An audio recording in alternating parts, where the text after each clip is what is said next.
Temporary relief for collapsed road. West Papua refugees prepare for relocation. And Environment Authority meets with landowners. This is National EMTV News with Lorraine Gabina. Good evening. Thank you for joining me for Sunday's news. Works crews have begun building a temporary bridge over a section of road outside of Lae that was destroyed by flooding yesterday. Up to 300 vehicles remain stranded on either side. In other parts of Morbe, flooding has also damaged road and food gardens. Early yesterday, this road section at 11 Mile was washed away by heavy flooding. The water ripping away the pavement and the culverts under the road. When the flooding subsided, a large crevice was left in the middle of the road, making it impossible for a bypass of any sort. Passengers travelling to the highlands, Medang and the airport have been forced to walk to the other side using this makeshift bridge set up yesterday. On the Lae side, nurses from Hagen who came for a week-long symposium have been stranded since yesterday. We couldn't make it through. Road broke. When I'm open, I go back now. Yesterday, the Works Department brought in materials for a temporary bridge. For now, Works crews are building a temporary bridge across the crevice, but it will take at least 2 more days before the final decking is laid across the bridge. In other parts of the province, the 3 days of heavy rain has also caused havoc. Further up the highway at Zomim, the Maniang River broke its banks again. Villages along the highway inundated by floodwaters. The pavement on the road has been stripped by the floods and it will cost the Works Department more money for repairs. Scott Waide, National EMTV News, Lae. The government of Papua New Guinea and the autonomous Bougainville government must work together to decide Bougainville's future.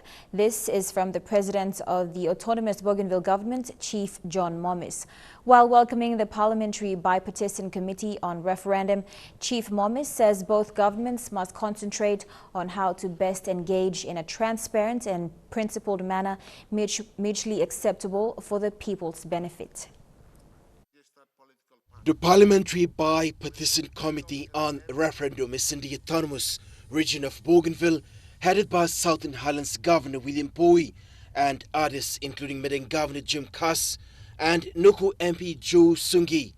Chief Momis told the committee that the all-inclusive consultative approach must be performed according to the Bougainville Peace Agreement in a holistic manner with very serious consideration.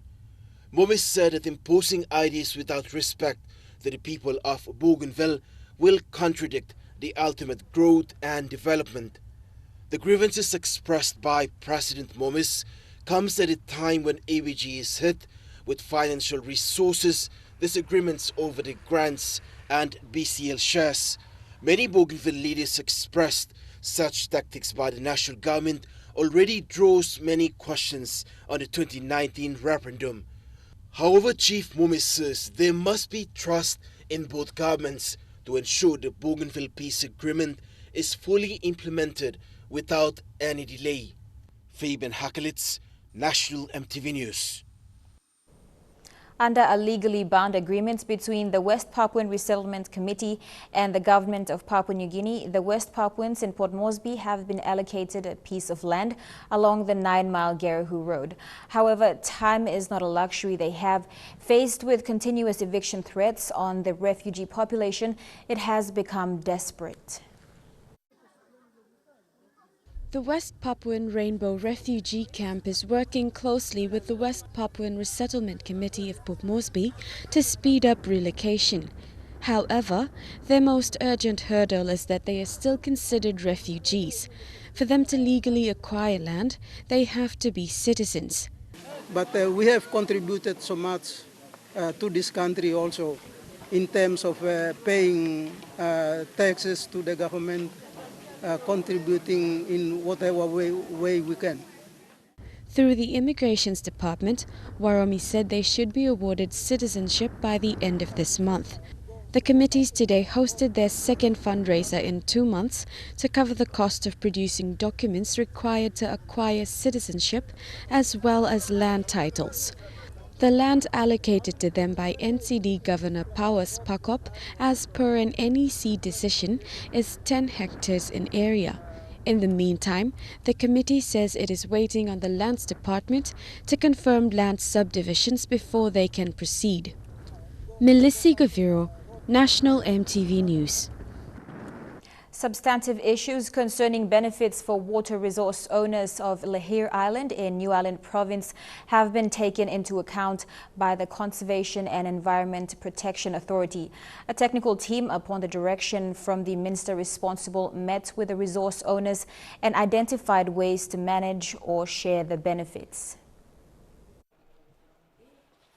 These are the resource owners of the traditional Landowners River, where Newcrest Mining, operator of the Lahir Gold Limited, extracts its water from for its operations.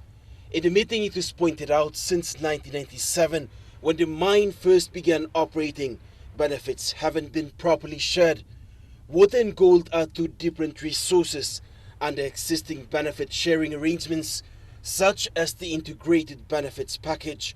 Only gold resource owners through Lahir Mining Area Land Owners Association tend to enjoy all benefits, and it's something required for consideration by the state. State to intervene and impose on the LCL to review its decision why it refused to become a party to the new proposed water agreement by LSA Landowners. La community ni plan on cross mo ante one plan ni plan like mo say you solve this issue once and for all and finish. The issues that have been raised are quite substantial, which we, the state, will need to find answers to. Team leader and the Conservation and Environment Protection Authority, Deputy Managing Director Dilu Mugawa, was sympathetic with grievances raised by water supplying and other impacted communities. And to talk to Ibla, then Ibla go back, write a report, call a minister, and then minister will deliberate that. On the 24th this month, a state team comprising officers from the Mineral Resources Authority, Conservation and Environment Protection Authority, State Solicitor's Office, Prime Minister's Department and the National Executive Council will meet with the resource owners. Fabian Hakelitz, National EMTV News. National EMTV News continues after the break. Stay with us.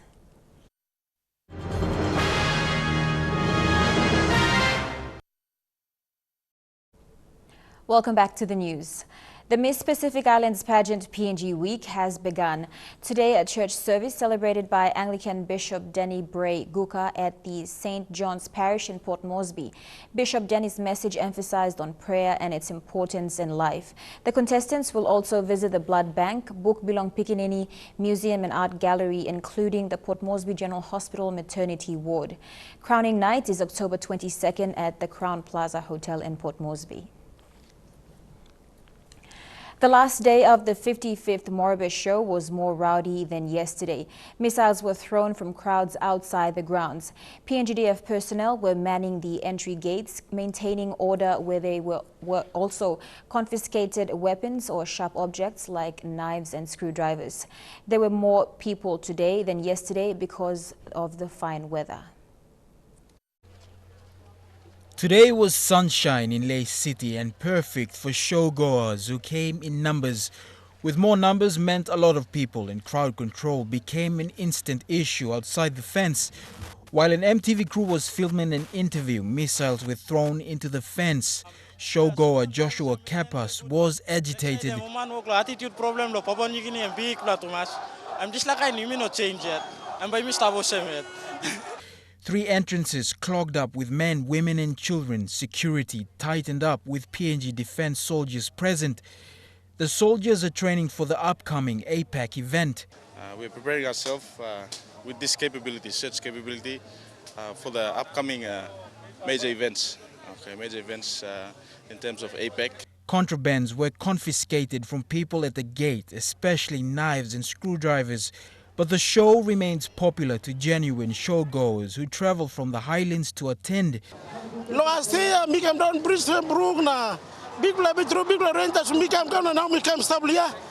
55th Morbe show was another success despite the rowdy crowd. Security personnel were able to keep the ground safe for families. Bethany Harriman, National MTV News, Ley. In Australia, a brave fisherman has used a broom to fight off a great white shark when it attacked his boat. The 5.5-meter monster repeatedly beat the boat's motor, leaving huge scratches. A great white shark Bloody big. that was no match for an angler armed with a garden broom. Get away. Oh, we nudged it.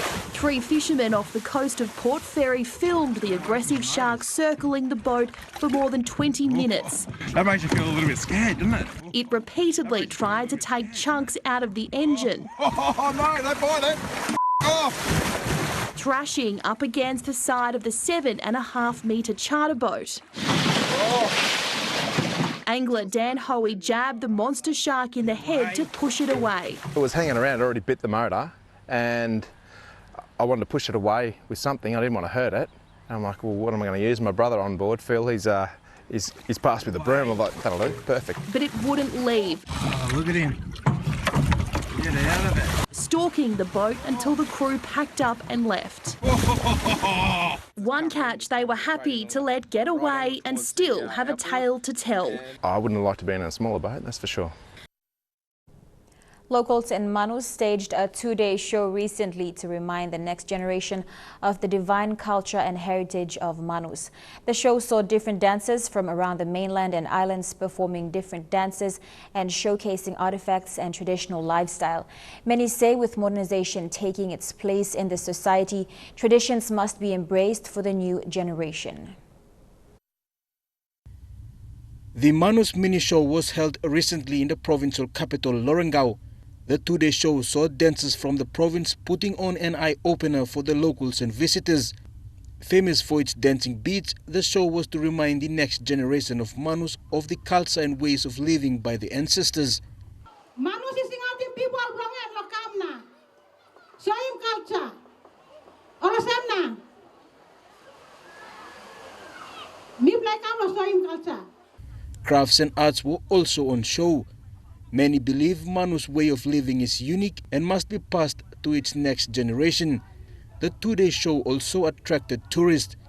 Locals believe Manus will be the next destination as a tourism hotspot. That's why me help him to show him all tourists can look him. Now only can come along Manus province. The 2-day show was organized by the Manus Island Tourism Association and Manus Provincial Government. Jack Lapave Jr., National MTV News. Trukai Sports is next. We'll be back with the details after the break.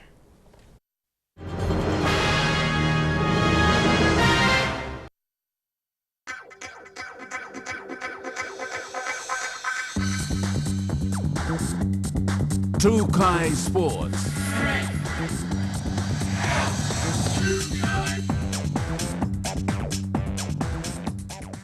Welcome to Trukai Sports. The Intercontinental Cup match kicked off today in Port Moresby.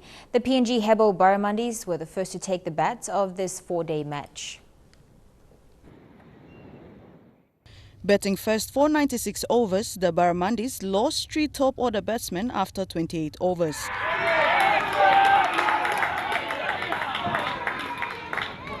Vanivagi Morea bowed out after 12 runs of 25 balls, Legasiaka 5 for 10 and Sese Bau 7 for 24. Skipper Sadvala maintained batsmanship throughout the day, landing the Barras a massive 100 runs with boundaries after boundaries. Mahuru Dai replaced Sese Bau and secured the Barras an extra 24 runs before being bowled out as well. Namibia's attacking prowess weakened as the overs climbed to 66. More than an hour later, Barras were chasing the remaining 6 overs when John Bogereva replaced Mahuru Dai on the crease. The day ended with the Barras standing at 9 for 294 after 93 overs. Asad Vala remains on the crease with 136 runs and counting, while Willie Gavera replaced John Bogereva on the crease with 4 runs secured. Barras will have to chase the remaining 3 overs tomorrow, followed by the Namibia side batting. Dini Rose Raiko, National MTV Sports. The Royal Papua New Guinea Constabulary team arrived back in the country today from the Australasian Police, Fire and Emergency Games in Australia.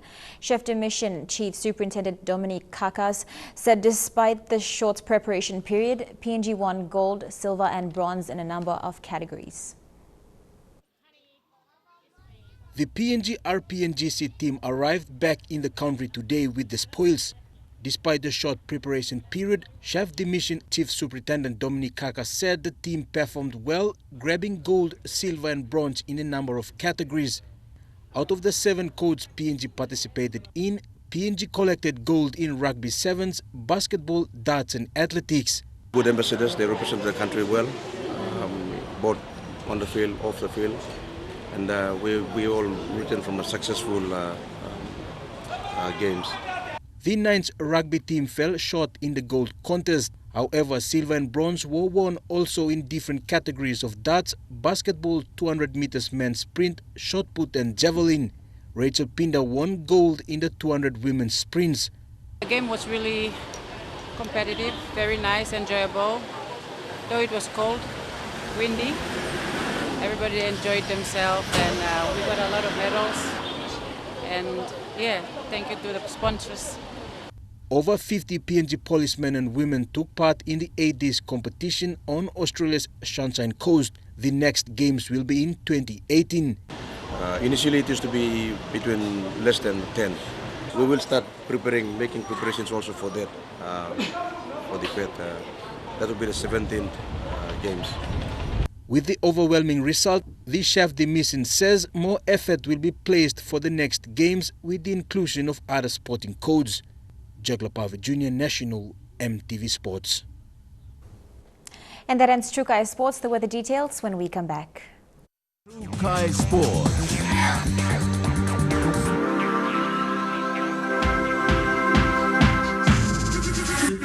True Kai Sports. The weather details are proudly brought to you by Dulux Weather Shield. Worth doing with Dulux.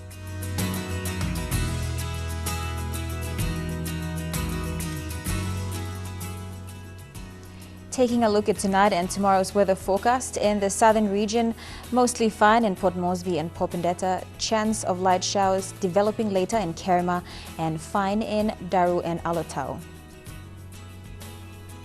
In the Momase region, cloudy with chance of light showers in Lae, cloudy with chance of rain and showers in Medang, and thundery showers and rain in Wewak and Vanimo.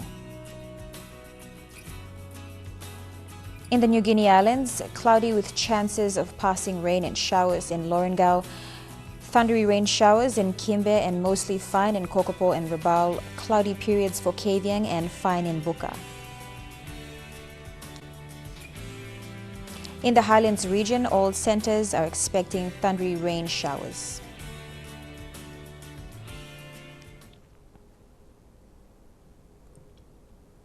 The weather details are proudly brought to you by Dulux Weather Shield. Worth doing with Dulux.